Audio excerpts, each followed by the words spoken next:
Salut à tous!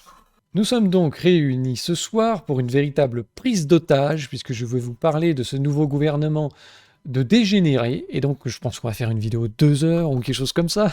Bref, alors, je vous avais laissé sur votre fin juillet, et je n'avais pas trop parlé des conneries qui avaient suivi le résultat du scrutin et tout l'espèce de mélodrame sur le choix du Premier ministre et le NFP qui sortait un nom tous les 4 jours, c'était chiant. Et puis ensuite, ils ont trouvé Barnier, alors qui est Barnier? Et puis est-ce qu'il va rester? Et puis qui est-ce qu'il va nommer? C'est chiant. Donc j'ai préféré attendre qu'il y ait un gouvernement pour réagir sur tous les petits rebondissements et voir un peu les dégâts une fois que l'eau s'est calmée et que les remous inutiles ont disparu. Donc c'est une vidéo qui fait suite à celle que j'avais faite fin juillet, la vidéo qui s'appelait La Grande Duperie des législatives expliquée aux castors et aux électeurs du RN. Alors il fait des vidéos d'1h24, il est complètement con, celui-là personne regarde, enfin il est fou. Alors pour vous faire un petit résumé, c'était déjà une vidéo qui faisait un bon balayage de ce qui s'était passé dans la vie politique française de ces derniers mois, avec déjà bien sûr la castorisation aux européennes où le résultat était passé en pertes et profits. Et donc on avait fait la même chose aux législatives avec la menace Le Pen. Au premier tour on vend du Le Pen, au second tour on dit que c'est horrible et il faut voter pour nous parce qu'il faut protéger la République. Donc c'est la menace Le Pen, attention, oulala, ils sont méchants, ils sont caca, faites attention. Donc, une fois qu'on a volé la démocratie aux électeurs du RN, qui étaient pourtant arrivés en tête au premier tour, et qu'on s'est arrangé avec les copains à force de désistement des uns et des autres pour éviter qu'il y ait trop de triangulaires et pouvoir battre le maximum de candidats RN, ils se sont quand même mis à toute l'équipe politique pour empêcher ce parti d'avoir une majorité. Même arithmétiquement, je crois qu'ils ne l'avaient pas, hein, mais bon, c'était un peu juste. Donc finalement, ils ont quand même eu 140 députés tout seuls, ce qui ont fait le premier parti à l'Assemblée, donc c'est quand même un demi-échec. Mais bon, une fois qu'on a fait baisser le maximum le score du RN, eh bien on se débrouille pour se débarrasser de l'autre camp, dont on s'est servi pour taper sur les premiers, qui sont le NFP, et notamment les franges les plus agitées de cette espèce d'attelage hétéroclite, et on va essayer de se débarrasser de la LFI. Donc c'était ce qu'on avait vu, le vol de la démocratie version Castor, et le NFP, en fait, se fout de la gueule de ses électeurs et s'est mis à lancer tout un sketch sur le thème on est arrivé en tête, on doit tout nous donner, donnez-nous tous les ministères. Bon, on va y revenir. Et on continue en fait à duper les électeurs avec des postures, on a gagné, et puis on lutte contre le RN, on refuse de lui serrer la main à l'Assemblée, hein, on lutte pour les valeurs de la République, n'est-ce pas? Et le problème, c'était ce qu'on avait vu à la fin, c'est que le problème du NFP, et en particulier de la LFI, c'est qu'ils prétendent lutter contre le racisme en étant quand même un petit peu limite là-dessus. Hein? J'avais cité par exemple Mediapart ainsi que Rokhaya Diallo, qui s'étaient amusés à dénoncer une assemblée trop blanche pour eux. Il y a trop de blancs. Voilà. Et puis il y avait Ouria Boutelja qui avait été aussi invité à un meeting du NFP, donc après le second tour, invité à un meeting pour discuter du résultat des élections, et qui avait expliqué que tout ça était une question de race, et que c'était les noirs contre les blancs, et qu'il fallait voter en fonction de sa race. Super. Vous pourrez revoir la vidéo si ça vous intéresse, et si vous voulez vous replonger dans cette époque merveilleuse. Ça ne dure qu'1h24, donc si vous n'êtes pas convaincu, vous aurez tous les détails. Et donc, tout ce qui s'est passé ces 2 derniers mois confirme ce que je disais dans cette vidéo. Donc déjà, bien sûr, qu'il y a un bloc central européiste qui veut se maintenir en utilisant les uns et les autres, un coup le RN, un coup le NFP pour se faire élire. Bref, donc ça, c'était quand même à peu près compris. Au moment de la dissolution, c'était pas forcément clair pour tout le monde, mais là maintenant, je pense que le bloc central européiste, qui veut exclure le RN, la LFI et gouverner, quelle que soit d'ailleurs sa légitimité et son nombre de représentants, ils en ont plus rien à foutre. Bref. Donc ils veulent se maintenir coûte que coûte. Par contre, l'analyse originale que je vois pas forcément partout, c'est de dire que les extrêmes par rapport au bloc central sur l'échiquier politique, après dans les idées, je continuerai à dire extrême dans cette vidéo. Donc les extrêmes des 2 bords que sont la LFI et le RN sont en fait complices de la magouille, parce qu'ils veulent les postes, mais ils veulent surtout pas des responsabilités qui vont avec. Voilà. Ça, on n'en veut pas. On essaye de draguer un électorat déçu du bloc centriste, qu'il soit de droite ou de gauche. On cible les plus radicaux, Et normalement, ça permet d'avoir un cheptel d'électeurs suffisant pour avoir des petits postes à droite à gauche, soit d'élus, de députés européens, c'est très bien comme ça. Le problème, c'est que les gens sont de plus en plus déçus du bloc central et que malgré l'extrémisme des extrêmes, eh bien, ils commencent à voter pour eux en masse. Donc il faut faire de la surenchère dans les dingueries pour garder voilà, chacun 15 à 20% d'électorat, mais pas tellement plus, parce qu'après on risque de passer et on va devoir travailler. Et ça, on n'en veut pas. Et donc, dans cette vidéo, on va revenir essentiellement sur ces fameuses duperies des opposants pour creuser un petit peu. Vous allez voir que tout ça se confirme. Et on va commencer par le NFP, mais le RN ne sera pas en reste. Et puis ensuite, on parlera de la nomination de notre Sémillan Barnier, jeune et dynamique, hein, tellement disruptif, c'est le nouveau monde. Oui, 70 ans, c'est plus que ça même, 76. Bon. Donc on va parler de Barnier et puis de son gouvernement de dégénérés complets qui vont vous faire perdre votre travail, mais qui vont m'en donner beaucoup. Comme si j'en avais pas assez.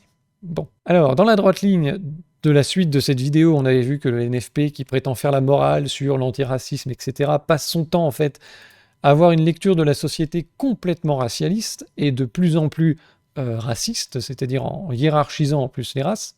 Eh bien, Ruffin, qui est de moins en moins pro-NFP, j'ai l'impression, est sorti d'une certaine réserve et a expliqué qu'il faisait maintenant campagne au faciès à la LFI, notamment en 2022, et c'était aussi le cas pour ses campagnes de 2024.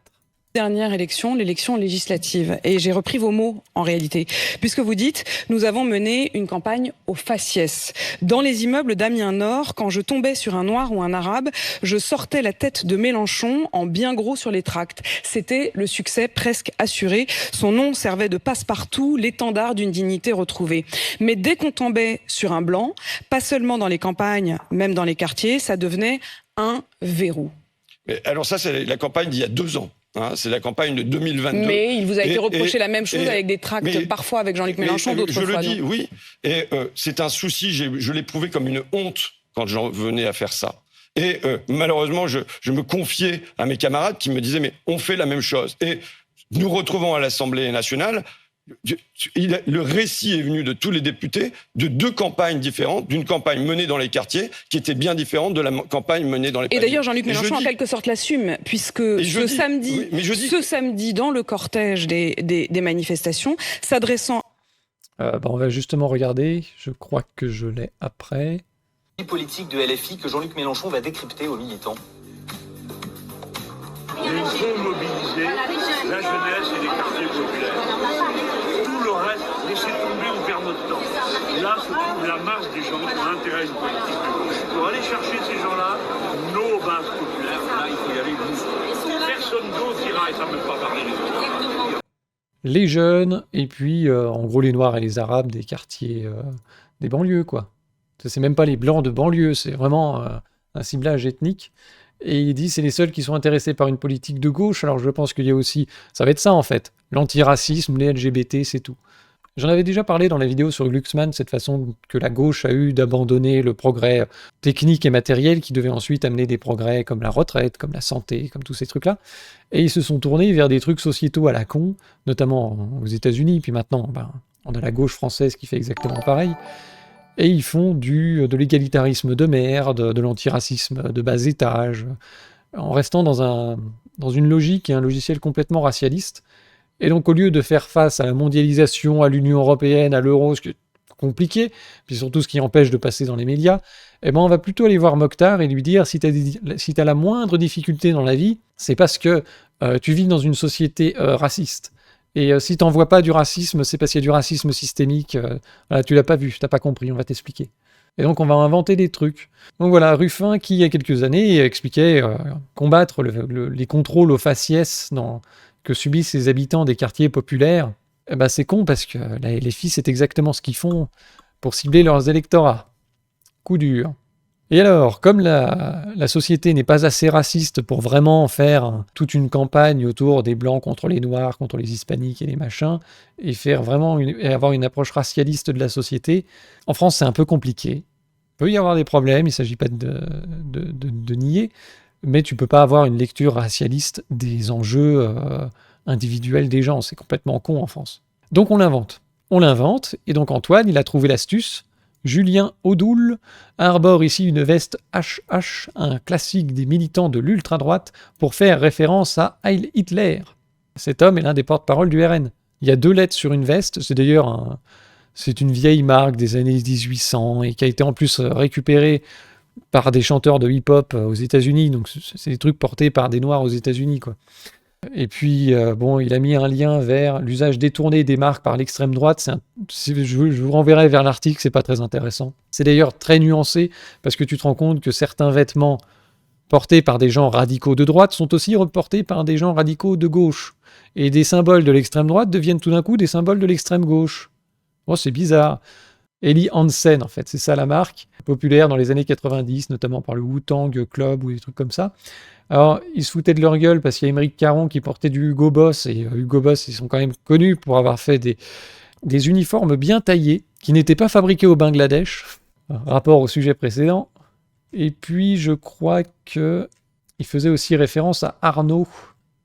Dans l'article du Monde, il parle de cette fameuse marque Fred Perry, qui est maintenant portée, voilà, qui était soi-disant l'emblème des skinheads, qui est maintenant porté par Arnaud. Donc, il faut croire que maintenant, il est peut-être en sous-marin des skinheads. C'est peut-être un néo-nazi qui dit pas son nom, Arnaud, on ne sait pas. Donc voilà, on fait des procès d'intention parce que le mec, il a 2 lettres sur sa veste et que certains types utilisent ce genre de symbole pour signifier une appartenance à une mouvance néo-nazie ou nostalgique du Troisième Reich. C'est du procès d'intention de bas étage. Il n'y a pas de revendication spéciale par Julien Audoul. Et c'est aussi le symbole qu'il n'y a pas de problème de racisme grave en France. Parce que si t'en es à faire des tweets sur les initiales d'une veste d'un mec, c'est qu'il n'y a pas de loi spécialement raciste, qu'il n'y a pas d'acte gravement raciste, il ne se passe pas suffisamment de choses pour alimenter le récit, quoi. Tu vois ce que je veux dire? Bon, on est au niveau de la veste, quoi. Pour autant, il y a des gens chez qui ça marche. Je ne sais pas si on va écouter toute cette interview, peut-être une partie, histoire que vous ayez un peu la température. Ouais, non, c'est pas intéressant. On a un mec soutenant le NFP, de tendance LGBT, et qui pleure en fait sur la nomination de Barnier, parce que Barnier est raciste, homophobe, il va militer pour le recul des droits des LGBT, ils sont très inquiets. Barnier, quoi. Enfin, il va rien se passer, c'est Barnier. Bon. Et l'interview se conclut en parlant de l'AfD. Elle prend l'exemple en Allemagne de l'AfD qui est rentrée dans un gouvernement et on peut faire une coalition avec les partis d'extrême droite. Et il dit, ben voilà, il y a le RN qui a quand même fait un sacré score, ce serait normal qu'il soit au gouvernement. Il explique que c'est normal qu'on fasse barrage à des personnes qui revendiquent le retour du Troisième Reich, mais c'est pas normal de faire barrage au NFP et surtout à LFI, des gens qui demandent simplement la retraite, une augmentation des salaires, etc. Donc là, c'est le castor qui se rend compte aussi qu'il a été cocufié. Mais voilà, pour lui, le RN a un projet de retour au Troisième Reich. Je veux dire, il y a quand même un problème culturel lourd. Ça fait penser aux gens qui, au lendemain du premier tour des législatives, où le RN avait fait plus de 30%, il y avait des gens sur Twitter qui voulaient déjà organiser des réseaux de résistance pour cacher les homos dans les caves. Enfin, c'était n'importe quoi. Et lui, c'est pareil. On va pas mettre un ministre RN au sein d'une coalition de gouvernement. Ils n'ont pas le Sénat, ils n'ont pas les régions, ils n'ont pas le Conseil constitutionnel, ni le Conseil d'État. Voilà, tu es quand même en plus dans un carcan européen ultra rigide. Si tu as un ministre des anciens combattants RN, le mec, c'est le retour du Troisième Reich. Enfin, faut pas non plus exagérer, quoi. Donc ça marche. Les types vivent dans un monde parallèle. Et à la fin, le plus drôle, c'est que tu te retrouves avec Figolu. Figolu qui est complètement ignorant. Il fait partie des nouveaux venus du NFP. Ah, pas lui. Ça dure 30 secondes. Incroyable, ce mec. Votre collègue Antoine Léaumont qui compare Emmanuel Macron à Philippe Pétain. Vous avez vu ça? Non, j'ai pas vu, non. Vous n'avez pas vu? Bah, c'est dommage. Mais je connais pas tellement l'histoire que cela. J'apprends aussi. Je sais pas qui est Pétain, quoi. J'ai entendu parler de lui, mais je sais qu'apparemment c'est un raciste, quoi. Certains ont aussi, à LFI, comparé votre ami François Ruffin à Doriot. Oui. Moi, je vais vous dire. Tu penses bien que s'il ne sait pas qui est Pétain, il sait encore moins qui est Doriot, d'où son rire un petit peu gêné. Et pouf, il démarre tout de suite sur un autre sujet. Ah ouais, Doriot, trop drôle. On aurait dit Kamala Harris, c'est amusant. Le mec est investi à gauche, à la LFI. Il nous casse les couilles toute l'année sur le retour du Troisième Reich, sur l'antiracisme, etc. Il ne sait pas qui est Pétain. Et alors lui, particulièrement, est sur cette ligne-là. Bon, il est plutôt dans la défense de la Palestine, mais bon, Quelle idée, à votre avis, ces gens se font de l'extrême droite, surtout au XXe siècle? Enfin, c'est nul. C'est nul à chier. Il est au courant de rien. Donc voilà, ces gens qui prétendent lutter contre l'extrême droite, en votant pour En Marche et les Républicains, là on a vraiment le foutage de gueule auprès des électeurs. Tout ce truc de l'antiracisme, du pro-LGBT, du machin, ça sert en fait à faire flipper les gens et à leur dire, les rendre parano. La société est contre vous. Regardez, Barnier va mettre les homos en prison et ça va être le recul des droits généraux des LGBT. Il va supprimer le mariage pour tous, il va supprimer le Pacs. C'était ce que disait un peu ce gars. Il avait des inquiétudes autour de ça. Dans quel monde est-ce qu'ils vivent? Et à la fin, ils votent pour de Figolu, qui ne sait même pas qui est Pétain, il en a rien à foutre. Vous vous rendez compte un peu pour les électeurs? Le foutage de gueule. Bon. Alors, autre foutage de gueule, par exemple ici Guillaume Meurice, qui le 5 septembre, au bout de plus de 2 mois, il prétend que les Français ont donné une majorité à la gauche. Il est toujours avec ce narratif, le NFP a gagné les élections. N'importe quoi. Je crois d'ailleurs qu'il y a les graphiques, donc là on voit déjà qu'au niveau des sièges, comme ils ont passé leur temps à appeler à voter pour En Marche et les Républicains, ils n'ont pas fait un super score. Et puis voilà, par exemple, en nombre de voix, bon, c'est sans appel, quoi. Ça, je crois que c'est les voix au premier tour. Mais même au second tour, le RN a fait plus de voix que le NFP, en raison des nombreux désistements. Donc Guillaume Meurice, qui sait toujours pas ce qu'est une majorité, parce que quand tu as 182 sur 577, c'est pas la majorité. Il manque une centaine de gus. Voilà. Vous avez une minorité, et donc, ils vont pas faire alliance avec le RN. Donc il faut bien qu'ils s'entendent avec des gens de Ensemble et des LR pour constituer un gouvernement. Ou pour au moins en faire partie. Il y a forcément une cohabitation avec un bord ou de l'autre de l'échiquier, là. On va voir quel bord, d'ailleurs, va tirer la couverture à soi. Le NFP n'a pas fini premier, non. Même au second tour, hein. J'avais été voir les résultats. Vous voulez que je vérifie quand même? Donc oui, France entière, c'est encore au second tour, c'est encore le RN qui est en tête avec 8,7 700 000 voix, là où l'Union de la gauche, donc le NFP, a fait 7 millions. 32% des exprimés pour le RN, 25,6% pour le NFP. Voilà, législative 2024, second tour. Donc les mecs sont seconds, que ce soit au premier et au second tour. Ils sont dans les choux en nombre de députés, ils sont là, on a gagné. Ils sont en bas du podium, c'est exactement le même du type qui est en bas du podium et qui se verse du champagne sur la tête. Comme je vous le disais, non seulement ils se foutent de la gueule des électeurs autour de « on a gagné, faudrait qu'on ait… » Si on n'a pas un premier ministre NFP, c'est parce que Macron est méchant, il ne respecte pas la démocratie. Donc déjà, ils se sont fait élire sur des promesses à la con sur le thème « La société est raciste et anti-LGBT et on va vous protéger, il faut voter pour nous ». Alors qu'à la fin, tu te retrouves avec des types qui sont au courant de rien. Deuxième étape, si Macron ne nomme pas un premier ministre issu du NFP, c'est parce qu'il n'aime pas la démocratie. Non, c'est parce que vous avez perdu. Mais il s'agit en fait de masquer l'échec. Puisque bien évidemment, s'ils ont un score de merde, c'est parce qu'ils ont passé leur temps à se désister et à servir de marchepied à Ensemble et aux Républicains. C'est aussi une façon de ne pas se retrouver majoritaire. Il ne faudrait pas que sur un malentendu, on ait trop de députés et qu'on se retrouve légitime à avoir un Premier ministre. Parce que là, on va être dans la merde.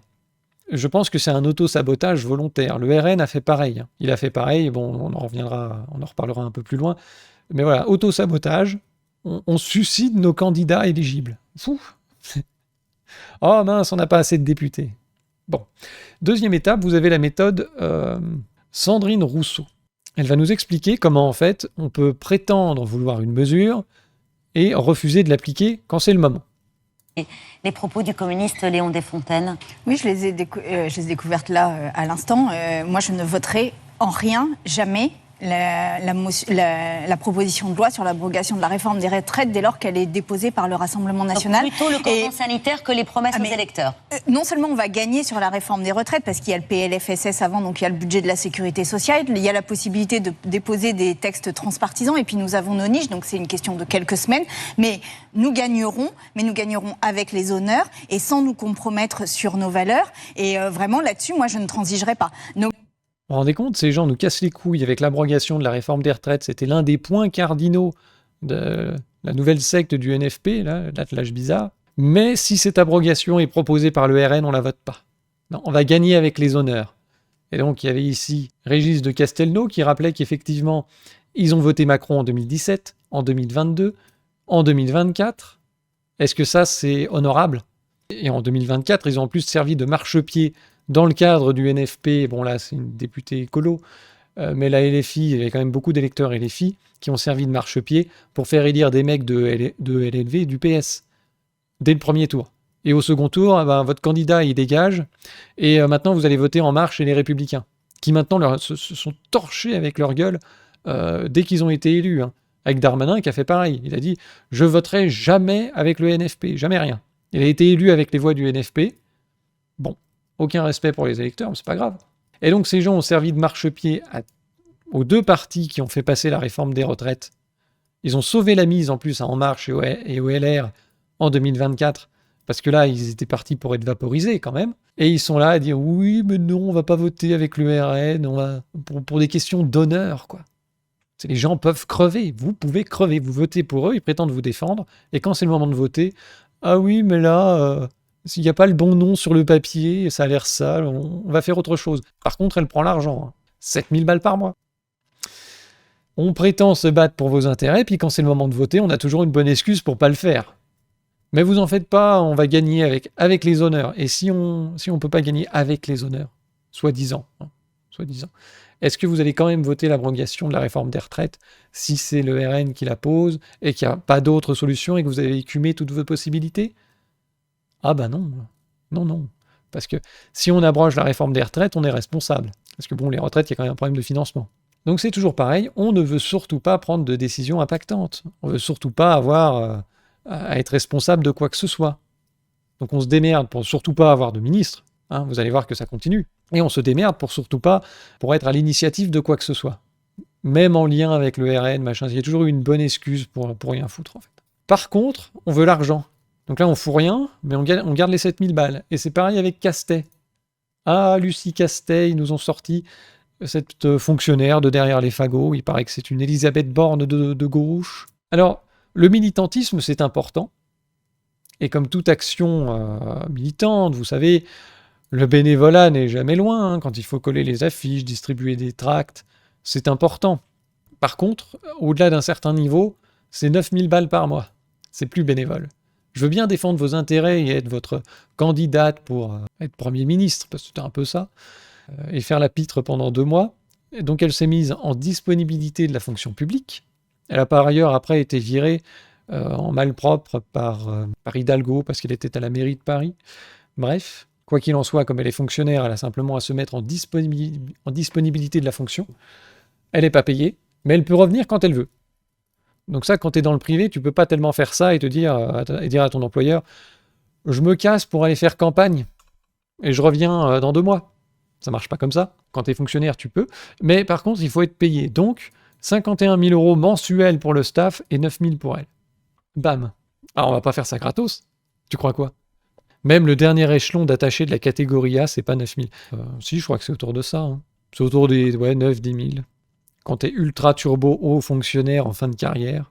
Et oui, la sexualité est devenue un argument politique. Il en parlait d'ailleurs, lui aussi, notre LGBT national ici. Oui, Lucie Castet, elle a subi une campagne LGBTophobe. Non, on n'en avait surtout rien à branler et on en a marre qu'à chaque fois qu'il y a un politicien qui débarque, on avait fait le même coup avec Attal, on nous parle de son chien, de sa bite, de ce qu'il en fait, on s'en fout, quoi. On en a marre. C'est pas un argument. C'est de la discrimination de dire que c'est un argument. Mais bon. Ah, ils sont accordés sur un an, donc on veut bien militer, mais voilà, 9000 balles par mois, parce qu'on sait que de toute façon, il n'y a pas de poste au bout, quoi. Et elle s'en est assurée. Écoutez un petit peu la dinguerie qu'elle a sortie.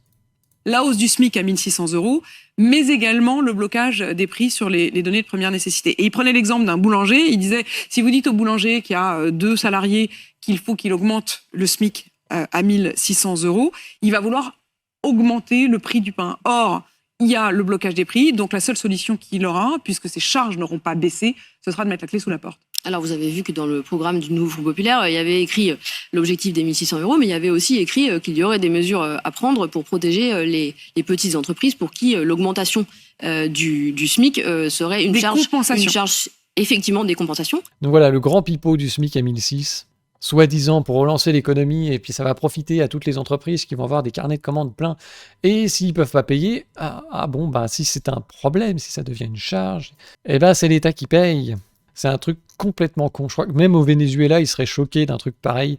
Et donc cette dame, ils ont 182 députés, et ils doivent, puisqu'ils veulent pas faire alliance avec le RN qui est là, il va falloir obligatoirement séduire des gens de En Marche et des Républicains, qui ont d'ailleurs, sitôt qu'ils ont été élus, ils ont passé leur temps à leur cracher à la gueule, et leur dire que maintenant le but c'est de les dégager eux.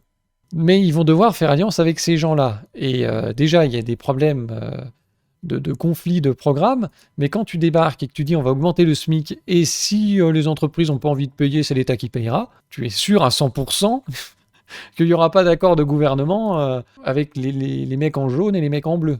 T'es sûr à 100%. Tu veux être un repoussoir, tu dis des conneries pareilles. Donc il y a un moment, tu peux pas simplement rester dans tes cages et dire ce sera mon programme, que mon programme, je serai Premier ministre, et puis il y aura que des ministres NFP, mais on veut le soutien des mecs en jaune et des mecs en bleu pour faire ce qu'on veut. Il est évident que ça marche pas. Donc, comme ils passent pour des sectaires et des gens excessifs, eh ben ils vont dégager. Et c'est ce qu'expliquait justement François Bayrou. Le but de cette élection n'était pas de désigner un vainqueur, c'était d'écarter des gens dont on ne voulait pas et des extrêmes. On s'en fout de gagner, on veut simplement dégager les gens qu'on veut pas et les extrêmes. Donc au premier tour, comme je vous l'avais expliqué, après avoir fait mousser le FN, oh le RN, oh là là, oh vous pourriez être Premier ministre, et que feriez-vous si vous étiez Premier ministre? Tout le monde tendait son micro à Bardella, qui n'a jamais travaillé, qui n'a pas de diplôme, paumé complètement, enfin bref. D'ailleurs, ils ont passé tout leur programme en pertes et profits à ce moment-là pour essayer de faire baisser leur score. Ah non, le pouvoir d'achat, non, on va pas faire. Les trucs sur le pouvoir d'achat, c'est fini. J'avais fait la vidéo sur le RN qui a bazardé tout son programme et a commencé vraiment à bien rentrer dans les clous, parce que au cas où, sur un malentendu, on se retrouve au gouvernement, faut pas que on se soit engagé à faire des trucs trop coûteux ou compliqués. Donc tout d'un coup, on rejoint les rangs du bloc central finalement, de l'européisme bon train, pas de vagues. Et puis au second tour, on sort les dingueries. On sort les fous du bus, on montre qu'on est incompétent, avec la complicité des médias, et comme ça, en plus du retour des apparentements et puis des petites magouilles, avec le fameux front républicain, on torpille bien le RN. Deuxièmement, on se sert du NFP comme marchepied pour se faire réélire, donc forcément on diminue le score du NFP, donc le nombre de députés, et puis on finit de l'évacuer ensuite au moment de la constitution du gouvernement. Et vous allez voir qu'après cette tournée à gauche pour écraser la droite, ils se tournent à droite pour écraser la gauche. Et ils ont complètement oublié qu'ils ont été élus sur les voix du NFP, donc ça donne ça. Nommer Madame Castet à Matignon avec le programme du nouveau Front populaire dont elle voulait qu'il soit appliqué, aurait envoyé de rechef un message extraordinairement inquiétant, non seulement à beaucoup de nos compatriotes, parce qu'on savait quel était l'impact économique et financier et budgétaire immédiat qu'allait avoir la perspective de voir ce programme être appliqué, mais également au reste du monde. La France n'est pas une île, on ne pouvait pas se permettre d'envoyer un message aussi délétère. Mais pourquoi les avoir fait élire, madame? Pourquoi vous êtes... Personnellement, je ne suis en rien responsable de l'élection. Les macronistes se sont retirés partout pour faire élire des LF. Mais bien sûr que si. D'abord, non, pas du tout. Ça bafouille un peu à la fin. Non, même pas du tout. Je suis pour rien, c'est pas moi.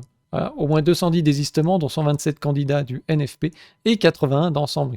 127 candidats qui se sont désistés pour faire élire des mecs d'Ensemble et de LR à la fin. Bon, d'accord. Si c'est pas une forme de suicide et d'auto-sabotage de son propre projet politique, je sais pas ce que c'est. Eux, ils veulent pas des responsabilités. Ils veulent assez de postes pour avoir l'argent, pas en avoir trop, parce que sinon, on risque de devoir en répondre. Et donc tu as Castet qui est braqué, ce sera que mon programme, ce sera que moi, ce sera que le NFP, et on va appliquer que notre programme. Et donc il n'y a plus qu'à envoyer des gens comme elle sur les plateaux de télé, expliquer que ces gens sont extrêmes, ne sont pas dans le compromis, que leur programme c'est n'importe quoi, et donc on ne peut pas faire de gouvernement avec eux, vous voyez bien. Et du coup Castet poubelle. Voilà. Résultat, les gens comme il faut vont devoir aller faire un gouvernement. Petit à petit, le castor étend son territoire dans le département du Nord. L'espèce se réinstalle au bord des rivières. Ah non, ça n'a pas... Excusez-moi, ça n'a aucun rapport avec la politique. Là, c'est totalement animalier. D'accord. Non, parce que vu le contexte, on peut confondre. comme on peut pas faire d'alliance avec le NFP, puis ils ont bien expliqué que nous, on veut surtout pas faire le moindre compromis avec qui que ce soit, on a gagné les élections, hein, 180 sur 577, c'est une majorité, oui. Donc pendant qu'ils bernent leurs électeurs avec ce genre de conneries, il y a un truc qui s'appelle la réalité et qui se déroule. Le reste de l'Assemblée va faire un gouvernement. Mais bon, le parti caca, on va quand même juste l'éloigner, on va simplement obtenir son accord. On n'a pas besoin de plus. Emmanuel Macron et Marine Le Pen ont passé un accord secret pour la nomination de Barnier sur le JDD, évoquant plusieurs sources en Macronie et au RN. Ce deal a été mené par Thierry Solère, conseiller officieux du président, 13 fois mis en examen. C'était lui aussi qui avait rapproché des gens, voilà, parce qu'on avait vu qu'ils appelaient au Front républicain, ce qu'on voyait à la télé, mais dans la coulisse, ils allaient bouffer avec Le Pen dans des dîners organisés avec Thierry Solère pour voir comment... peut-être que le RN pouvait revenir dans l'arc républicain maintenant, hein, voilà. Monsieur Macron et Madame Le Pen se sont mis d'accord pour voler le vote des Français, dénonce Manuel Bompard, coordinateur de la France Insoumise et du NFP et de machin. Bah oui, mais qui c'est qui s'est mis d'accord en premier avec Macron et les LR pour faire le Front républicain et voler l'élection aux Français qui majoritairement étaient quand même partis pour voter à fond pour des députés RN, hein. Là, il était parti pour qu'il y en ait plus de 140. Peut-être pas une majorité absolue, mais pas loin. Donc eux, ils se gênent pas pour faire alliance avec En Marche et LR au second tour pour se faire élire contre le RN, et maintenant ils s'étonnent que ils l'ont dans le cul, quoi. Le castor est castorisé. Et maintenant, les mêmes qui avaient fait alliance avec eux font alliance avec le FN contre eux. Au premier critère que nous avions réclamé, c'est-à-dire un homme qui soit respectueux des différentes forces politiques et capable de pouvoir s'adresser au Rassemblement national, qui est le premier groupe de l'Assemblée nationale, de la même façon qu'aux autres groupes. Et ce sera utile parce que des compromis vont devoir être trouvés compte tenu de la situation budgétaire de notre Barnier. Donc voilà, quelque part, le RN a une petite place de choix, parce qu'ils ne sont pas au gouvernement, mais le gouvernement dépend d'eux. Alors il va falloir faire des compromis dans la coulisse. Voilà. Donc ça, c'est aussi un des prix à payer du NFP qui a voulu vraiment rester dans sa droite ligne. Bon, on va éviter on évite tout compromis avec En Marche et compagnie. Et donc maintenant, il s'étonne que le gouvernement tient par le RN. C'est un peu normal. Voilà. Donc Le Pen est contente parce que Barnier répond aux fameux critères. Il est respectueux des différentes forces politiques et il pourra s'adresser au RN. Alors, quand tu es le premier parti à l'Assemblée nationale et que tu as 140 députés à toi tout seul, peut-être que tu peux réclamer quelques postes et quelques mesures à mettre dans cette fameuse coalition. Même pas.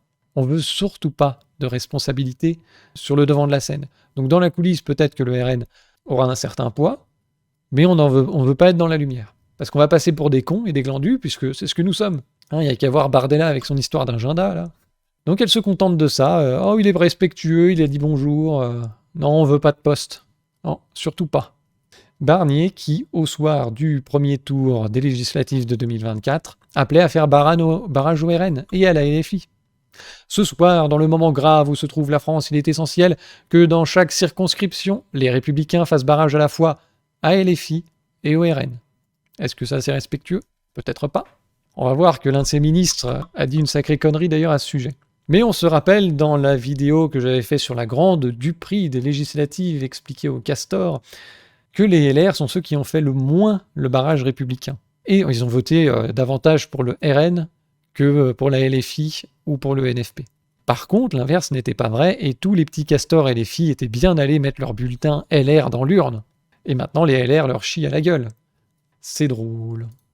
À l'occasion, je crois, du discours de politique générale qui a eu lieu hier, Le Pen à la tribune a bien expliqué qu'elle ne voterait pas la censure pour le moment.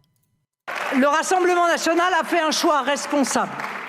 Refuser de censurer a priori votre gouvernement pour lui donner une chance aussi infime soit-elle d'engager enfin les mesures de redressement nécessaires. Ils ont la bonne place quand même, le RN. Hein. On fout rien. Oh, on est grand seigneur, on vous laisse peut-être la possibilité de faire un truc, mais bon, on pense quand même que vous êtes des baltringues, quoi. Par contre, nous, on va rien foutre. Mais on est payé 7000 balles par mois avec voiture de fonction et puis dépassement d'honoraires. Hein. On avait vu là dans le pire du mois l'autre zinzin qui, avec sa rémunération à 8000 balles plus 5000 euros de frais de mandat, c'était pas assez. 13 000 euros par mois, non, c'est peu. J'arrive pas à m'en sortir. Et donc, elle vote le budget, quoi. Voilà donc ce qu'on a. On a eu 3 élections. Élections européennes, premier tour de législative, second tour, et on se retrouve avec les mêmes. Voilà, la présidente macroniste de l'Assemblée, Yaël Braun-Pivet, réélue grâce au vote de 17 ministres en contradiction avec la séparation des pouvoirs, parce que c'était des ministres démissionnaires qui ont été élus députés et qui ont siégé dans l'Assemblée et ont voté pour elle. Elle adresse ses félicitations au nouveau Premier ministre, membre d'un parti arrivé 4e aux législatives, et qui a fait 5%.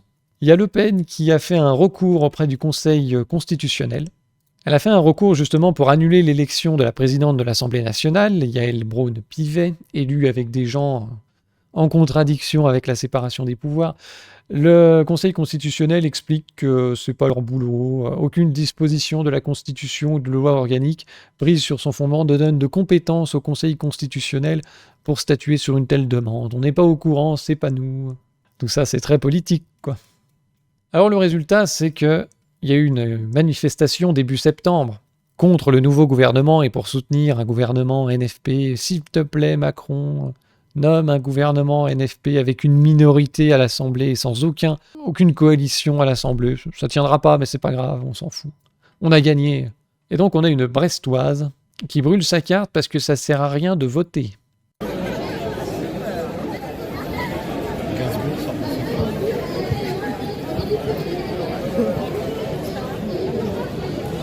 C'est formidable, grand moment de démocratie. Les poils du castor ont failli s'enflammer. Donc on a toujours Castelnau qui nous explique « Ok, boomer, est-ce que t'as cramé ta carte en 2008 quand Sarko s'est allié à Hollande pour piétiner le non au référendum ?» C'est des gens qui ont voté Hollande en 2012, très probablement, Macron en 2017, Macron en 22. Voilà, ils ont soutenu les macronistes au second tour en 2024. Et à la fin, une fois qu'ils se sont bien fait niquer, « Ah, je brûle ma carte d'électeur parce que ça sert à rien. » Non, tu ne sers à rien. C'est toi qui t'en sers mal de ton droit de vote. Parce que tu obéis à des gens qui se foutent de ta gueule. Alors, le bilan. On va déjà faire un point d'étape. Donc on a effectivement 2 partis, soi-disant extrêmes par rapport au bloc central, qui sont là pour les postes, mais dès qu'il y a des responsabilités à assumer, ça fait prout dans tous les coins, il n'y a plus personne, quoi. On se retrouve donc avec un Premier ministre qui s'appelle Barnier, qui n'a pas fait campagne pour les législatives. Il n'était pas candidat, il n'était pas là, il faisait autre chose. On l'a pas vu. C'est monsieur inconnu. Alors à la limite, il serait sorti d'un parti qui serait majoritaire à l'Assemblée, qui aurait fait un très bon score. Pourquoi pas ? Sauf qu'en fait, les Républicains, ils ont fait 5%. Je crois qu'ils ont fait 6 au premier tour, 5 au second, catastrophique.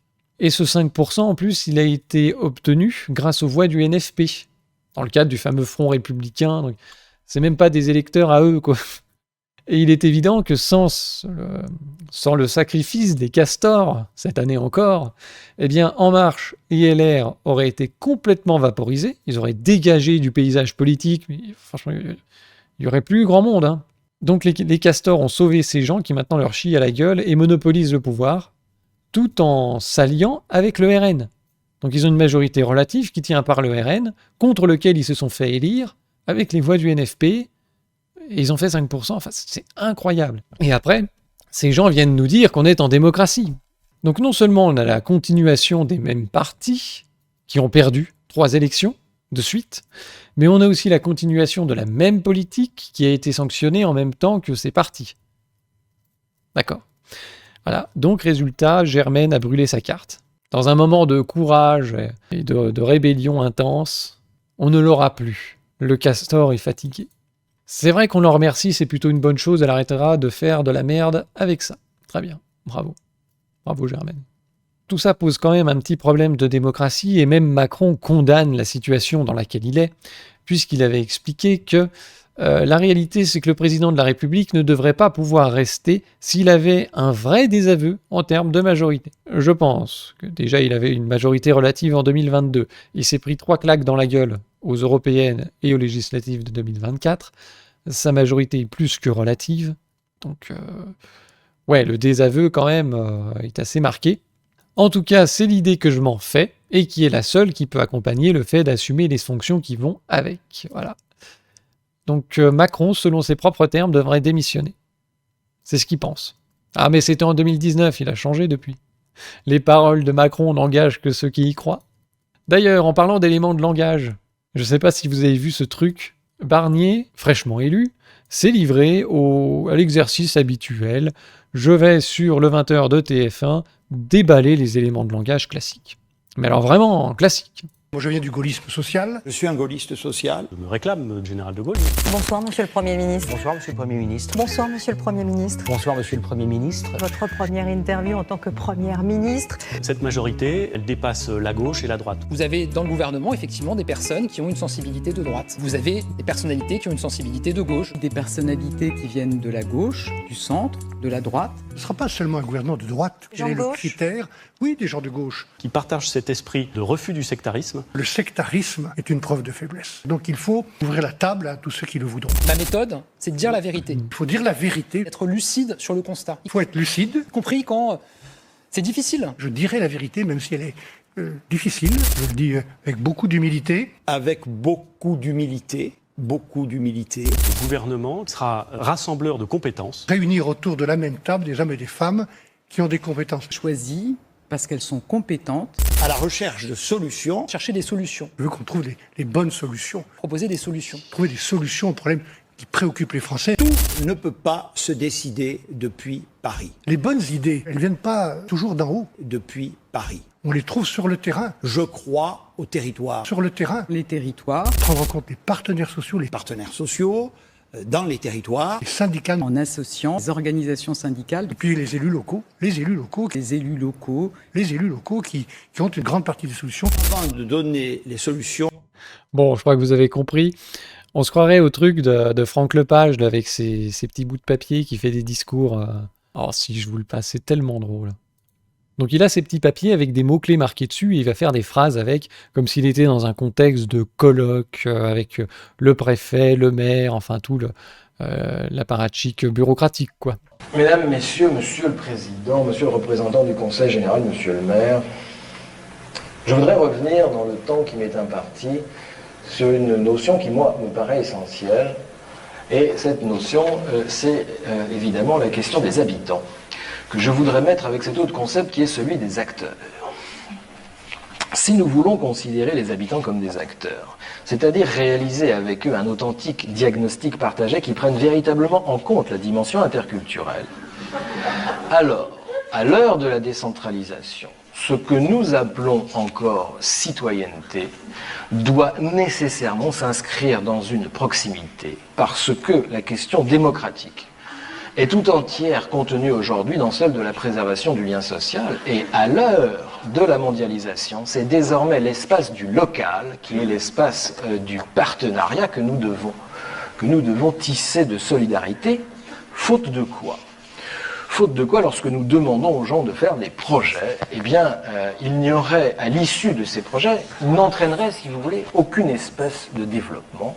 Et c'est pourquoi nous devons inlassablement raisonner avec eux en termes de contrat et faire notre effort permanent pour mettre en place une vraie, une authentique, une sérieuse participation avec eux. L'illustration de la langue de bois, c'est exactement ça. Et donc c'est ce qui se passe quand vous avez un nouveau Premier ministre.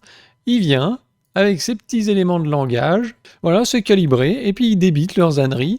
C'est des mots-clés parfaitement interchangeables qui ne veulent rien dire, des concepts creux, hein, habitants, acteurs, territoire, lucidité, on va dire la vérité. Je me suis entouré de gens compétents, il ne manquerait plus qu'ils soient des gros nuls. Ah, c'est justement ce qui va se passer d'ailleurs. Donc, je souhaite que l'on en discute. Il y aura évidemment consultation et discussion. Des concertations, des discussions. L'importance du dialogue social. Avec les partenaires sociaux. Respecter les partenaires sociaux. Moi, je respecte beaucoup les oppositions. Je respecterai toutes les forces politiques. Voilà, respect, lucidité, décentralisation. Bon, je crois que vous avez compris, quoi. Donc vivement le prochain Premier ministre, on pourra en rajouter. Là, c'est Nabil Touati qui a fait ce petit montage. Alors, on sort les éléments de langage classiques, etc. Et puis aussi... comme on a affaire à un politicien classique, il y a le népotisme. Dans Le Monde, on apprend que Michel Barnier a tenté à plusieurs reprises de pistonner son fiston en Macronie ces dernières années, avec un succès discutable apparemment. Le fils Barnier, qui a travaillé notamment chez Bolloré, a rejoint le mari d'Aurore Berger comme collaborateur parlementaire. Entre deux parties de chasse à Chambord, Nicolas Barnier a aussi postulé auprès de Thierry Coste, alors conseiller officieux de Macron, et lobbyiste de la chasse et des chasseurs. La famille Barnier possède d'ailleurs une propriété en Sologne. Au-delà des tentatives d'approche de la famille Barnier avec la Macronie, l'article relate l'existence de ce qui semble être un seul et même monde entre la Macronie et la droite, bien loin des faux clivages qui se jouent devant les caméras. Ah, les faux clivages, les fausses oppositions en carton du NFP et du RN. Hein, les faux clivages de la droite, on fait semblant de ne pas être du même bord, mais c'est le bloc centriste pro-européen qui est d'accord avec exactement la même politique. S'il y a différentes écuries, c'est parce que tout le monde ne veut pas lécher les mêmes culs pour avoir les postes. Voilà. J'ai pas envie de lécher le cul d'un tel, je crée mon écurie, mais en vrai, on est tous potes. Michel Barnier soigne ses rejetons, constate le Canard enchaîné, à commencer par son fils aîné Nicolas, qui a bénéficié d'un emploi sur mesure. Ça, c'est comme Bardella. Alors là, il a été chargé mission mer et montagne au Sénat, 4500 balles mensuelles. Sans doute pour aller faire de la randonnée et du jet ski. Chargé de mission mer et montagne, qu'est-ce que ça peut bien vouloir dire? Il devient ensuite directeur d'une mystérieuse agence de la ruralité à la région Île-de-France. La ruralité en région Île-de-France. Voilà, ça c'était suite au ralliement de son père pour Valérie Pécresse lors de la primaire de la droite. C'est sûr que ça méritait rétribution, parce que faut être un peu con. Cette agence de la ruralité doublonne avec les services administratifs existants, mais peu importe. Ah, ça c'est comme le Haut Conseil qu'on a vu dans les Pierres du Mois, avec créé sur mesure pour Bayrou, et qui est un doublon, d'un triplon, d'un quadruplon. Bon. En attendant, l'opposition a demandé l'organigramme, les fiches de poste, le budget de la structure, rien n'a été communiqué. On voit jamais son directeur, déplore même un membre de la majorité. Oh, ça sent l'emploi fictif. Hein, c'est pas juste l'emploi sur mesure. Il n'a pas travaillé, le jeune homme. Hein, encore des gens qui touchent de l'argent à rien foutre et qui viennent ensuite te faire la morale. Vous avez vécu au-dessus de vos moyens, il y a du déficit public. Comment ça se fait? Aïe, aïe, aïe, aïe, aïe. Voilà, donc on reste sur un politicien de haute tenue, comme vous pouvez le voir. Le pauvre Asselineau qui espérait peut-être que Barnier ait des accents gauliens. Et, je ne sais pas trop ce qu'il espérait. Que ce soit moins dégénéré que le reste de l'équipe précédente, si, c'est la même chose. On va voir d'ailleurs qu'il y a quelques extraits qui sont sortis de derrière les fagots où le monsieur n'en a vraiment rien à foutre de la France. En attendant, on a donc un nouveau gouvernement. Et qui dit nouveau gouvernement dit nouveau départ. On oublie tout, on reprend une situation qui est catastrophique. L'équipe précédente a tout foiré et maintenant, vous comprenez, on ne va pas pouvoir faire de miracle. Et donc, il va falloir baisser la dépense publique. Vous avez vu la taille de la dette, c'est absolument catastrophique. En revenir à la question de la dépense plus globalement, que chacun comprenne un peu, la dépense publique, elle a doublé depuis l'an 2000. Doublé. On a un des niveaux de dette le plus élevé de la zone euro après la Grèce et l'Italie. Il faut savoir que maintenant, on emprunte à des taux plus élevés que la Grèce, ce qui est l'un des grands succès de nos gestionnaires de l'année, dont la plupart d'ailleurs... Oh, il fait une sale tête... Attal, hein, il a l'air bougon, là. Bon. Voilà, la plupart de nos gestionnaires de l'année, en fait, ils ont été reconduits, ils ont été félicités. Bravo Bruno Le Maire, tu as très bien géré. Mais quand ils vont à la télé, les dépenses publiques, c'est une catastrophe, la dette est une catastrophe. Il y a eu des crises. Moi, je pense qu'il était normal et même souhaitable qu'on aide les Français, qu'on aide les entreprises. Ça aurait été probablement bien pire si on ne l'avait pas fait. Mais on n'a pas aidé les entreprises, on a sauvé une concurrence factice qui sert à rien. Dépenses exceptionnelles qui ont été celles des crises traversées, par exemple sur la question de l'énergie, ne peuvent pas systématiquement devenir des dépenses pérennes. Et donc on va devoir sortir de cette addiction-là. Cette addiction, c'est leur décision, c'est leur connerie. Et ensuite ils viennent à la télé et dire « Franchement, vous voyez bien que ça ne peut pas continuer, on doit sortir de cette addiction. » Mais qui a créé cette situation? Ces gens-là. Maud Brégéon... J'étais allé voir un peu son pédigré. Elle a soutenu Sarkozy, elle a adhéré à LR, elle a été en marche en 2016, elle a léché 2-3 culs pour essayer d'obtenir un poste. Je crois qu'elle a été élue députée en 2020 dans les porte-paroles du gouvernement. Elle a soutenu des gens qui nous ont foutus dans la merde et qui ont pris toutes les décisions qu'elle vient maintenant critiquer à la télé. C'est marrant ça. Bon, on va passer, hein, le reste n'est pas très intéressant. Mais alors il y a pire, puisqu'il y avait quelqu'un qui avait vraiment les mains dans le cambouis et qui dit que la situation est catastrophique. Agnès Pannier-Runacher, qui est ministre depuis 2017, je crois, ou qui était dans les ministères à différents postes, elle est toujours ministre dans ce gouvernement. Nous sommes dans une situation inédite. On ne demande pas au Premier ministre de résoudre tous les problèmes en 3 mois. Mais vous êtes là depuis 2017. Ça fait 7 ans. Comment ça, résoudre les problèmes? Qui a créé les problèmes? Bon. Et alors, elle se sert ensuite des électeurs du RN pour faire de l'autoritarisme, pour le justifier. En étant 11 millions à voter pour le RN, les Français ont fait entendre un besoin d'autorité et de sécurité, un besoin auquel nous ne pouvons pas rester sourds. Par contre, on va y répondre à notre façon et dans nos intérêts. Mais ils ont aussi fait entendre leurs attentes d'avoir plus de rémunération et de pouvoir d'achat, plus de protection et de services publics, tout ce qu'ils sabotent depuis 7 ans. Et tout ce qu'ils refusent de régler, parce que pour ça, il va falloir sortir de l'Union européenne et de l'euro. Mais bon, c'est pas grave. Donc voilà, elle vante Terre de Progrès, qui est une espèce de sous-parti avec Olivier Dussopt. On est prêt à apporter notre pierre à l'édifice pour répondre aux besoins des Français. Non, voilà. Il n'y aura pas de chèque en blanc. Venant d'elle, c'est quand même culotté, quoi. Allez, on est des connards grands seigneurs, on veut bien passer le balai pour réparer nos conneries, mais faut pas exagérer non plus, hein. On va facturer la note de ménage. C'est exactement ça. C'est quelqu'un qui a fait une soirée, tu sais, elle a loué un Airbnb, elle a saccagé l'appartement, elle a tout détruit, et elle dit « Je veux bien ranger, mais je vais vous envoyer la facture. » Pas de chèque en blanc. Aïe aïe aïe. Étonnant dédoublement de personnalité qui est ici relevé par Asselineau, mais bon. On a eu ici notre crétin double A, Antoine Armand, nouveau ministre de l'économie en remplacement de notre hamster favori Bruno Le Maire.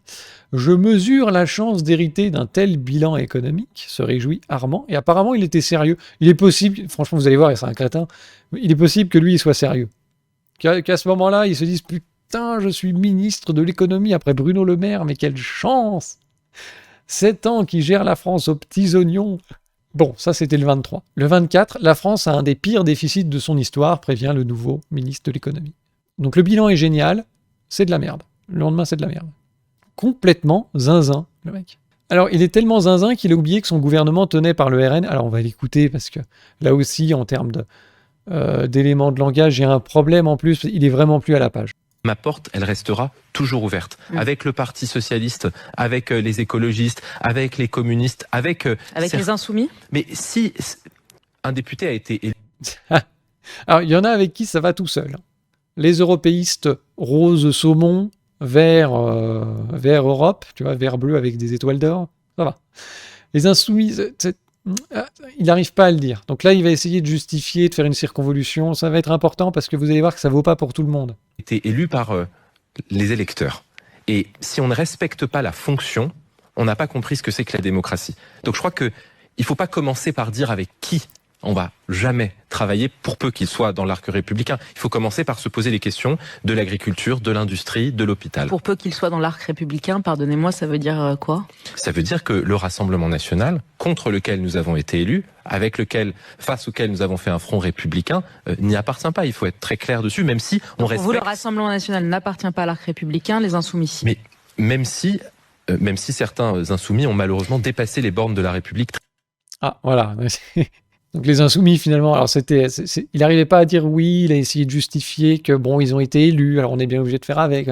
Non, en fait, ils sont pas dans l'arc républicain, non, c'est pas possible, il n'y arrive pas. Et cet abruti a donc expliqué que le RN, il n'a pas eu la mise à jour, lui. Il s'est arrêté en fait au premier tour. Le RN est à nos portes, il faut défendre la République. Votez pour nous. Voilà. Il a oublié que maintenant, il faut se servir du RN pour taper contre la LFI. Après l'exclusion du RN de l'arc républicain par le nouveau ministre de l'économie, eh bien Michel Barnier a dû appeler Marine Le Pen pour la rassurer. Vous vous rendez compte ? Pour un mec comme Barnier, soi-disant gaulliste, machin et l'air, passer un coup de fil à Le Pen pour dire « Écoute, nous en veut pas trop, il est jeune. » Il a dû prendre du temps pour la rassurer, apparemment.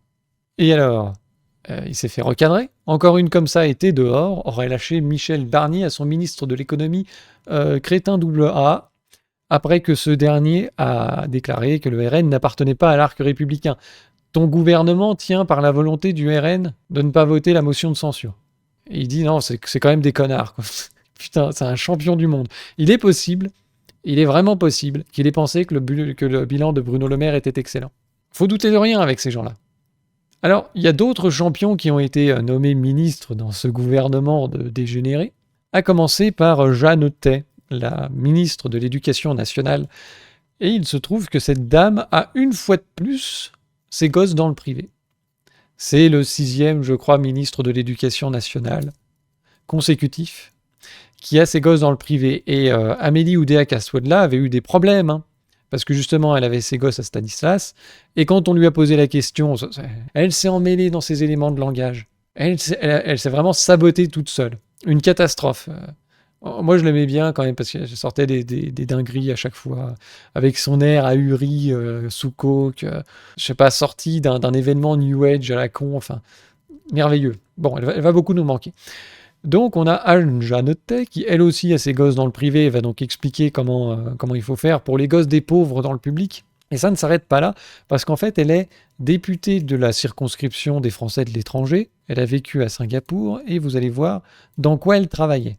On a une nouvelle ministre de l'Éducation nationale. Elle s'appelle Anne-Jeannette et vous allez voir, elle n'est pas là par hasard. Alors tout le monde le dit, elle n'y connaît rien. Mais son truc à elle, c'est la formation. Longtemps expatriée à Singapour, elle y avait créé un site, Help Agency, où elle donnait des conseils pour bien recruter sa helper. Les helpers, ce sont des employés de maison, en général des jeunes philippines ou indonésiennes. Les conseils d'Anne, c'est par exemple d'éviter de recruter une employée qui a déjà travaillé pour d'autres expatriés. Parce qu'elle a, je cite, pris de l'assurance et qu'elle peut refuser de se soumettre à vos consignes. À l'appui de la photo du placard avec matelas où elle... Bah, c'est plutôt coquet, hein. Ça coûte cher l'immobilier à Singapour. C'est pas tout le monde qui a ça. Loger sa propre employée, elle explique qu'il faut éviter émotion et compassion et ne pas s'énerver, car sinon, elle ne vous respecterait plus. On lui conseillera tout de même de ne pas trop essayer de recycler ses compétences dans le dialogue social. Les enseignants et leurs syndicats pourraient ne pas le prendre très bien. Donc c'est une dame qui n'a aucune expérience dans l'enseignement, qui a fait de la formation auprès des riches avec comment dirais-je, une mentalité néocoloniale, on va dire ça comme ça, et qui a ses gosses dans le privé. Voilà, donc elle est médecin de formation, elle n'a jamais travaillé sur les enjeux scolaires. La macroniste a donné des cours de cuisine pendant près de 10 ans. En fait, elle avait surtout une société qui donnait des cours de cuisine à des cours de cuisine destinés aux domestiques. Non, c'était une boîte, elle faisait pas ça elle-même. Bref. Sa nomination la propulse aujourd'hui à la tête d'une administration de plus d'1 million d'agents publics. C'est vraiment la femme d'expat next door, mais personne n'aurait imaginé un jour qu'elle puisse être ministre de l'Éducation. Elle ne connaît rien à l'enseignement. Du côté des syndicats, c'est la consternation. Interrogée sur France Info, la secrétaire générale de l'UNSA a exprimé sa vive inquiétude, rappelant qu'Anne-Jeannette n'a sur le papier aucune expertise dans le domaine de l'école. C'est pour ça qu'elle a été nommée. C'est comme le Louis Armand machin, là, crétin AA. Il a été mis à l'éducation, il a été mis à l'économie, il a 30 ans, il n'a rien fait de sa vie. Voilà, il est parfait. On prend aussi une Courge qui n'a rien à foutre à l'éducation nationale en tant que ministre, qui est propulsée comme ça, et qui doit cette promotion au gouvernement actuel, quoi. Comme Bardella doit tout au RN, eh bien elle doit tout à Barnier, qui l'a nommée, alors que franchement, elle mérite rien. Bref, premiers agissements de cette Anne-Jeannette, elle va inviter un TikToker au ministère. Voilà. Parce qu'apparemment, le TikToker, il a des solutions pour finir tous les jours à 12h l'école, j'attends votre appel. Voilà. Donc c'est lui maintenant qui va définir la politique du gouvernement. Et on a Anne-Jeannette qui va l'inviter. J'ai proposé à machin truc, là, qu'on se parle ici au ministère. Mes équipes lui ont envoyé une invitation. J'ai même pas été voir tellement ça me déprimait. Apparemment, il y a eu une pétition. Je sais que vous avez des journées bien chargées. Sur TikTok, la ministre de l'Éducation nationale a publié une vidéo pour répondre aux multiples demandes concernant l'emploi du temps des collégiens et lycéens. Une fronde initiée par un TikToker, avec une vidéo vue plus de 3 millions de fois, ce qui n'est pas beaucoup sur TikTok. Enfin, c'est bien, mais pas top, quoi. Donc une petite pétition de 285 000 signatures, et pouf, le mec est reçu. Donc on va faire de l'animation de centre aéré, de l'animation socioculturelle, et on va encore se foutre de la gueule des gens. C'est... comment elle s'appelait déjà ? La grosse dame là qui a piqué l'argent du fonds Samuel Paty. Marlène Schiappa. Voilà. Marlène Schiappa qui invitait des influenceuses à la con pour discuter des violences faites aux femmes. Et on voyait les gourdes rigoler et faire les connes pendant tout le trajet. Ah, ouais, c'est Marlène, et gna gna. Et ils étaient à la fin dans le ministère, ils chantaient, enfin, ils n'en avaient rien à branler. Il n'y a pas de cocktail chez Marlène. Enfin, c'était ça, quoi. Et ils étaient en train de discuter du sujet des violences faites aux femmes. Voilà. Après, oui, c'est très important, les violences faites aux femmes. Enfin, il avait le niveau d'élocution de Figolu, c'est une catastrophe. Donc elle va faire pareil. Et ça va être de l'animation socio-culturelle, de la com. On va faire semblant d'être proche des jeunes. J'invite votre TikToker préféré et j'écoute vos revendications. Et à la fin, tout passe à la benne. Bref. Voilà pourquoi elle est là. On avait trouvé personne d'autre pour faire de la merde à ce point-là, en fait. Fallait prendre le fond du panier. Donc après Jeanne Tef, vous avez aussi Genevard, ministre de l'Agriculture. Elle a foutu ses escarpins dans la gadoue, donc ils étaient trempés. Elle n'était pas contente. Voilà. C'était lors des journées parlementaires. La ministre de l'Agriculture a dû marcher 800 mètres sous la pluie pour atteindre le restaurant. Mes escarpins Gucci sont foutus. Voilà, c'était ça. Donc c'est ça le niveau aujourd'hui de la ministre de l'Agriculture. Ça va pas être comme Chirac qui tapait sur le cul des vaches, qui faisait le tour de tous les stands de cidre, qui finissait à moitié torché et qui s'en foutait d'avoir mis un peu de paille sur les mocassins. Voilà, j'ai fait 800 mètres sous la pluie, j'ai fondu. Est-ce qu'on aura le même sketch qu'avec Attal, qui avait fait une espèce de réunion à la con, vous en souvenez, hein, la réunion de crise avec les agriculteurs? Ils s'étaient réunis dans un petit village à la con, surtout sans rien dire, parce que c'était compliqué à sécuriser, donc on avait averti personne. Avec des élus triés sur le volet, la presse, on avait mis des bottes de paille par terre, et puis tout ce petit beau monde était en costume au milieu de la pampa, avec les mocassins à gland, c'était ridicule. Donc voilà le niveau de la ministre de l'Agriculture, qui est encore une erreur de recrutement. Alors il y a pire. Il y a pire parce qu'il y a carrément Benjamin Abad dans le gouvernement. Ministre de l'Europe. Le mec est un agent étranger, américain. Il a été payé pendant des années par l'Hudson Institute, directeur Europe de l'Atlantic Council. Il a touché plus de 450 000 balles de 2019 à 2022, donc en 3 ans c'est plutôt pas mal, pour faire du lobbyisme en fait euro-atlantiste. Et maintenant le mec est ministre délégué chargé de l'Europe. J'avais vu un truc, il a bossé aux États-Unis, à Washington, je sais plus dans quel truc, et il était en charge aux États-Unis des questions de sécurité de l'Europe. Apparemment ça se passe pas à Bruxelles. Donc c'est clairement un agent américain type CIA, voilà, bon. Et alors, la première action de notre cher Benjamin Abad, ministre de l'Europe, c'est d'aller en Allemagne, soutenir l'Ukraine, et expliquer qu'il va falloir envoyer des troupes. Hein, c'est 1er octobre, hein, c'est très frais, c'était avant-hier. Ministre français des Affaires européennes, l'Ukraine doit être autorisée à tirer des missiles de longue portée sur la Russie. Donc là, ça rejoint la vidéo que j'avais fait justement il y a quelques jours, autour de ce psychodrame. Pour lui, l'Occident doit cesser de montrer des lignes rouges à l'Ukraine, voilà, on n'en a rien à foutre. Il n'exclut pas non plus l'envoi de troupes terrestres françaises. Allez, à la guerre, zou. Il s'est aussi fait connaître, malheureusement, pour son soutien inconditionnel à Israël et au massacre des Gazaouis. Bon, vous irez lire ça si ça vous amuse. Mais c'est un européiste, euro-atlantiste acharné qui défend les intérêts des États-Unis et qui est très content de plonger l'Europe dans la guerre tant que ça sert les intérêts de son parrain américain. C'est littéralement un agent étranger payé sur fonds publics pour foutre en l'air la France. Et même l'Europe. Hein. Et alors il y a pire, parce que même au niveau Premier ministre, au niveau soutien de la France, c'est pas très gaulliste. Hein. Là, vous allez tomber de votre chaise. Défendez pas les intérêts français à la Commission. J'ai prêté serment de ne pas défendre l'intérêt national. J'ai prêté serment de ne pas défendre l'intérêt national, de défendre l'intérêt général européen. Ça, c'était quand il était commissaire européen. Ça rejoint vraiment la phrase il faut toujours nommer un Français à la tête d'une institution internationale, c'est le seul qui défend jamais ses intérêts. Donc voilà. Il faut bien que quelqu'un le fasse, c'est nous. Je pense que tous ces organismes de gouvernance mondiale sont en construction. De continuer ce projet de mutualisation, c'est le mot qui caractérise le mieux, à mes yeux, le projet européen. Que les autres régions du monde pourraient s'organiser ainsi.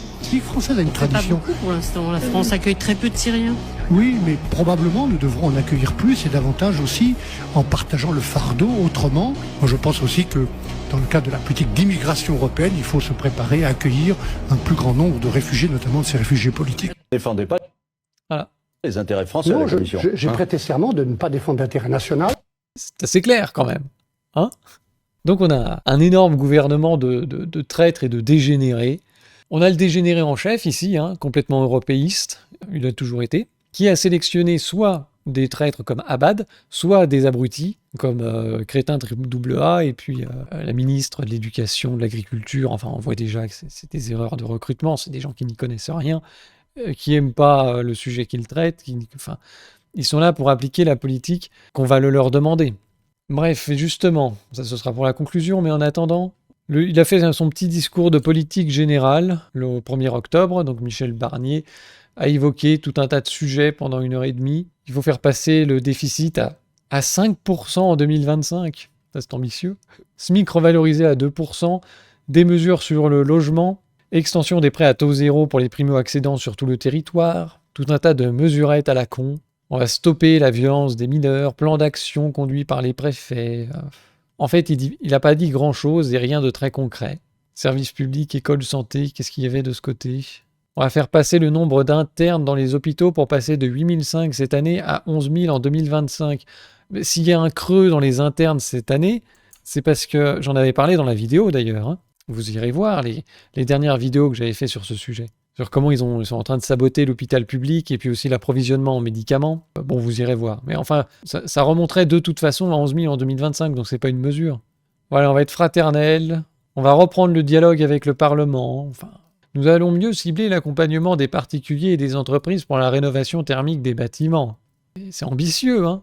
Vous avez compris, il va en fait rien se passer du tout. Il va juste cliquer sur 2-3 trucs dans le tableur Excel. C'est pas la peine de rentrer plus dans le détail des mesures qu'il propose, parce que en fait, c'est juste la continuation de la politique actuellement menée.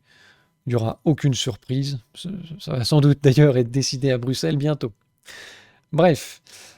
Alors pour résumer, on a un gouvernement qui est issu de partis minoritaires à l'Assemblée nationale. Puis dans les urnes, hein, c'est des gens qui ont perdu les élections par 3 fois. Aux européennes, au premier tour des législatives, au second tour, ils se sont fait étriller. S'ils existent encore un minimum, c'est parce qu'ils ont eu les voix de l'extrême gauche qu'ils jugent maintenant en dehors de l'arc républicain.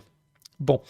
Et donc ce gouvernement illégitime va appliquer la même politique qui a créé le problème et qui a été sanctionné par 3 fois. Mais on continue dans la même connerie, même si les gens n'en veulent plus. Barnier a simplement annoncé quelques petits tripotages de variantes dans le tableur Excel du budget et des finances publiques, mais il n'y aura aucun sujet structurel. Parce que là, il y a 2 gros problèmes en France maintenant. Par exemple, l'école est une usine à crétins, c'est un souci, il faudrait peut-être faire quelque chose. Là-dessus, il n'y a rien. Sur l'aménagement du territoire aussi. Parce que de concentrer tous les emplois dans les grands centres urbains, ça fait que ceux qui ne gagnent pas 10 000 balles par mois, ils s'en sortent un peu difficilement. J'exagère un petit peu, mais quand vous êtes dans le centre de Paris, il faut quand même bien gagner sa vie. Et si vous êtes à 2 000 € dans Paris, vous êtes un clochard. Si vous êtes à 2 000 € dans la Creuse, vous êtes un propriétaire. C'est déjà plus le même style de vie. Donc l'aménagement du territoire, c'est un sujet sur le pouvoir d'achat. Parce qu'il y a pas mal de gens dont le loyer dépasse les 30-40%. Et c'est là, en fait, qu'il y a un souci. Ça ne sert à rien d'augmenter les salaires. Il faudrait peut-être réorganiser un peu les choses pour que l'argent que les gens touchent ait plus de pouvoir d'achat, en fait. Immigration, pareil. Il y a bientôt un OQTF par semaine qui bute quelqu'un dans la rue. Enfin, mais c'est pas grave, j'imagine. C'est pas la priorité. Concurrence déloyale, pareil, on n'en parle pas. Le sujet de l'agriculture, le Mercosur, on n'en parle pas. Sur l'Ukraine, pas un mot. La relance du nucléaire, c'est pas au programme. Supprimer les subventions aux énergies renouvelables, qui sont en fait des subventions à la Chine. Hein. On développe l'industrie chinoise, on s'en fout. Pareil pour les bagnoles électriques. On est en train de suicider complètement l'industrie automobile européenne, qui est le premier employeur industriel. Donc après, il y a les assembleurs, enfin les grandes marques européennes de bagnoles. Vous avez tous les sous-traitants, les fournisseurs, les équipementiers, et ensuite tous les emplois induits par ces gens qui touchent une paye. Donc si la bagnole coule en Europe, ça va faire un sacré trou. Hein. Donc on est dans une énorme merde, là-dessus il n'en a pas parlé. Il te dit, on va augmenter le SMIC de 2% en novembre parce que voilà, vous aurez votre augmentation de 2 mois plus tôt, c'est super. Hein, voilà. Et puis on va décaler les retraités. L'indexation des retraites sur l'inflation, maintenant ça va être décalé à juillet plutôt que le 1er janvier. Ah, ça va tout changer, vraiment. Alors évidemment, pour s'attaquer au sujet que j'ai évoqué, il va falloir un petit peu changer de modèle économique et donc s'intéresser à l'euro, au traité de libre-échange, à notre appartenance à l'Union européenne, au marché commun. Et le problème, c'est qu'il ne peut pas y avoir de choix démocratique contre les traités européens. Vous vous faites défoncer si vous proposez ça déjà dans les médias. Et c'est pour ça que vous avez des oppositions en carton. On fait notre petit sketch pour obtenir suffisamment de voix pour les postes. Et puis ça permet de maintenir la paix sociale parce que les gens qui veulent plus du bloc central pro-européen, il faut bien qu'ils aient une catharsis, qu'ils évacuent tout ça quelque part. Donc voilà, je vote RN, vous allez voir ce que vous allez voir. Je vote NFP avec Julie Castet, on va renverser la table, ouais. On va avoir le SMIC à 1006, ça va être la 6e République, youpi. Bon, ça les amuse, ça amuse les gens. Et puis on dit suffisamment de conneries pour que quand même on n'ait pas trop d'électeurs. Faudrait pas qu'on ait des responsabilités, quoi. Parce que précisément, il ne peut pas y avoir de choix démocratique contre les traités européens, et personne veut nettoyer l'écurie d'Augias de 40 ans de conneries faites par la succession UMP, PS, enfin les européistes, quoi. Et du coup, non seulement les opposants veulent pas des postes, ils veulent juste la paye, mais aussi il faut nommer des débiles comme exécutants. On a vu qu'au niveau ministre, là, franchement, on n'est pas au haut du panier. Ils ont réussi à trouver pire, hein, je pense. Du coup, ils auraient pu garder Bruno. Donc on prend des débiles parce que non seulement les gens qui ont un peu d'intelligence, de caractère, ils ont mieux à faire de leur vie, et les idiots sont manipulables, ils doivent leur poste à ceux qui les ont nommés, et sûrement pas à leur talent. Ils risquent pas d'avoir un meilleur poste dans leur vie. Ils sont super contents, voilà, ils vont pouvoir faire les guignols, passer à la télé, se donner de l'importance. Bonjour monsieur le ministre, bonjour madame la ministre, oh là là, tous ces égards, voilà, ça leur plaira. Puisque c'est des gens médiocres. Et tout ça donc se passe, comme je le disais, sous l'œil complice d'une opposition en carton qui a beau représenter 60% des électeurs, ils font prout. Ils vont pas renverser la table parce qu'en fait, ils veulent simplement les postes, mais pas les responsabilités qui vont avec. Et je suis pas sûr qu'il y ait grand monde qui ait envie des responsabilités. Donc les seuls qui veulent du poste, c'est des types comme Barnier, qui sont là pour liquider la France et faire le grand saut européiste et construire cette formidable organe de mutualisation mondialiste dont il se vantait au Forum économique mondial. Voilà. Donc un nouveau gouvernement de dégénérés qui va, comme je le disais au début, prendre votre boulot et m'en donner beaucoup. C'est des élections qui nous ont coûté plusieurs millions d'euros pour être organisées, pour se retrouver avec pire qu'avant, la même politique mais en version accélérée. Et encore plus de traîtres à la France. Je sais pas, j'espère que c'est la phase finale de l'euro-atlantisme. Peut-être en conclusion, un petit espoir quand même pour la fin. Allez. Quand on regarde le résultat du second tour des législatives 2024, on remarque que malgré le front républicain et puis le fait que, vu que c'est par circonscription, ils n'ont pas tous des candidats dans toutes les circonscriptions. Pour autant, le RN arrive en tête avec 32% des voix. En dessous, vous avez le NFP avec 25%, et ensuite En Marche qui fait 23%. Imaginez que ce soit une présidentielle. Et bien vous vous retrouvez avec l'alternative au second tour, RN, NFP. LR, bloc centriste, terminé, finito, disparu. Bon, alors le NFP, c'est la gauche un peu molle, et puis le RN, ils ont l'habitude de se torpiller. Donc on aurait en fait des représentants de la gauche molle avec un peu de LFI dedans. Voilà, si ça avait été une présidentielle, quoi. On aurait eu Lucie Castet, à condition qu'elle soit bien payée, parce que sinon elle y va pas.